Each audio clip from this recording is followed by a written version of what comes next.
सोलापूर महानगरपालिकेमधील 249 बदली आणि रोजंदारी कामगारांना सोलापूर महानगरपालिका सेवेत कायम करण्याच्या दुरुस्ती प्रस्ताव शासनाकडे सादर करण्यात आल्याची माहिती माजी नगरसेवक आनंद चंदनशिवे यांनी दिली।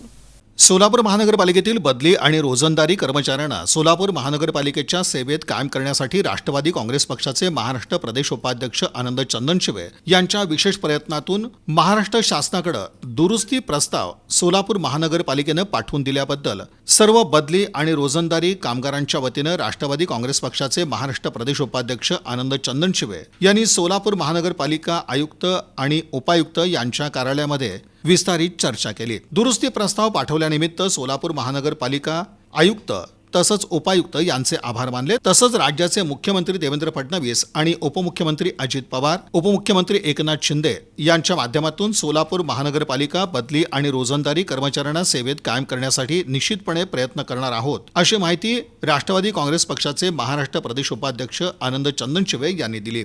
सोलापूर महानगरपालिकेचे आयुक्त श्री शीतल दिली उघडे मॅडम यांचा खास करून मी आणि सामान्य प्रशासन विभागाचे प्रमुख श्री आशिष लोकरे साहेब या दोघांचं सुद्धा मनापासून या ठिकाणी अभिनंदन करतो की जो मुंबई येथील मंत्रालयामधून जो प्रस्ताव या ठिकाणी पाठवण्यात आला होता त्यामधले काय करेक्शन होते तो दुरुस्ती प्रस्ताव गेल्या महानगरपालिकेने दुरुस्त प्रस्ताव त्या ठिकाणी पाठवून दिलेला आहे।